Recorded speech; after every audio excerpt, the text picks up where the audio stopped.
قرآن مجید نے کہا ہے اگر خسارے سے بچنا چاہتے ہو تو 4 کام کرو، ورنہ تمہاری زندگی روز بروز نقصان میں جا رہی ہے، خسارے میں جا رہے ہو، اصل مال بھی ضائع ہو رہا ہے۔ یہ 4 باتیں اگر تم اپنے اندر پیدا کرنے میں کامیاب ہو گئے تو تم خسارے سے بچ گئے۔ کون کون سی؟ الا الذین آمنوا، ایمان لاؤ، پختہ ایمان، یقین کامل کی دولت، یؤمنون بالغیب، غیب پر ایمان، طاقتور قسم کا ایمان، ایسا ایمان کہ جو انسان کو اتنا پختہ کر دے کہ اس کے لیے نیکی کے راستے پہ چلنا آسان ہو جائے اور بدی سے خود بخود اس کی طبیعت چاٹ ہونے لگے۔ پختہ ایمان ہو، مضبوط، وعاملوا الصالحات، اور پختہ ایمان کے بعد پھر اعمال صالحہ سے اپنے آپ کو آراستہ کرو، تمہاری زبان سچ بولے، تمہاری آنکھیں شرم و حیا والی ہوں، تمہارا وجود جب بھی قبول کرے رزق حلال ہی کو قبول کرے، سوچیں ستھری ہوں، نظریات پاکیزہ ہوں، طبیعت خیر خائی والی ہو، کسی کے لیے اچھے جذبات رکھتے ہو، تمہارا وجود نفع بخش ہو، ہمیشہ کسی کا بھلا کرنے کی خواہش طبیعت میں مچلتی رہتی ہو۔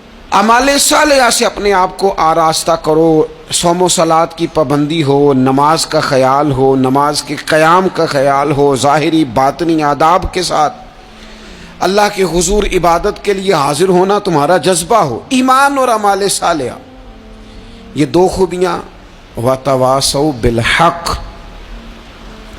پھر ایک دوسرے کو نا حق کی تاکید بھی کرو، نیرا بیٹھ نہیں جانا نیک اعمال کر کے۔ حق نے کی ہیں تیرے ذمے دوہری ذمہ داریاں، خود تڑپنا بھی ہے، اوروں کو تڑپانا بھی ہے۔ نیرا تو نے خود ہی نہیں تڑپنا، تیری ذمہ داری یہ ہے کہ کسی اور کو بھی تو تڑپائے۔ وتواصوا بالحق، تاکید حق کرنی۔ ہمارے اندر نا ایک بہت بڑا مسئلہ ہے، 2 حکم ہے شریعت کے، ایک ہے امر بالمعروف، ایک ہے نہی عن المنکر، نیکی کا حکم دینا اور برائی سے منع کرنا۔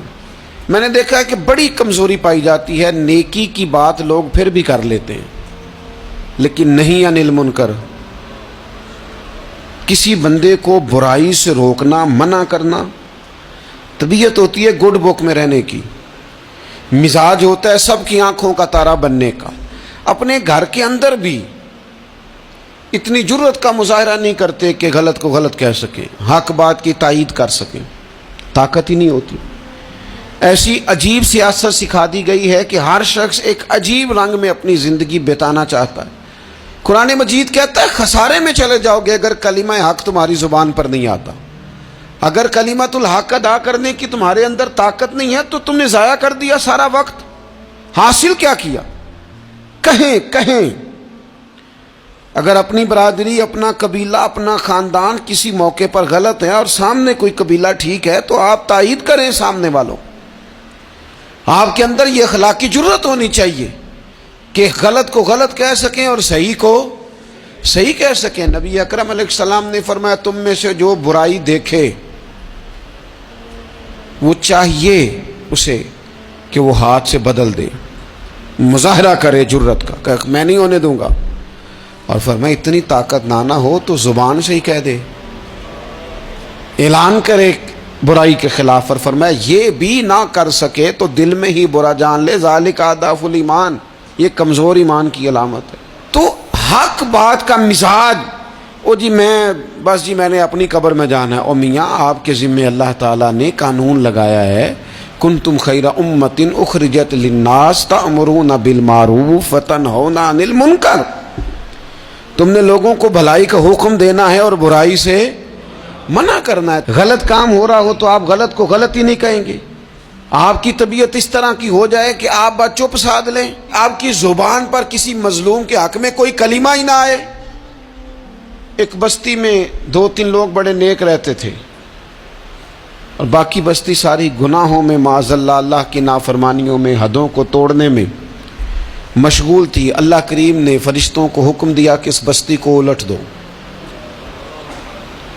فرشتوں نے عرض کی مالک وہاں تیرے 2-3 نیک بندے بھی تو رہتے ہیں، تو رب کریم نے فرمایا سب سے پہلے انہیں تباہ کرنا۔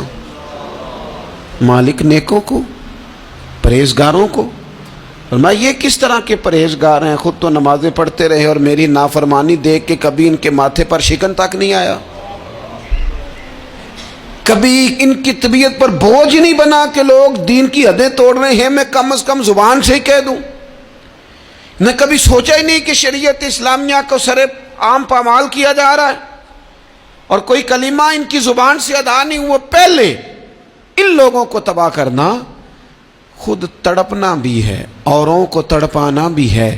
اپنی زندگی میں حق کہنے کا مزاج پیدا کریں، کسی کو روکیں کہ میاں یہاں تو غلط ہے۔ ہم سے لوگ مشورہ لینے آتے ہیں، ہم ہاں میں ہاں ملا کے گزر جاتے ہیں۔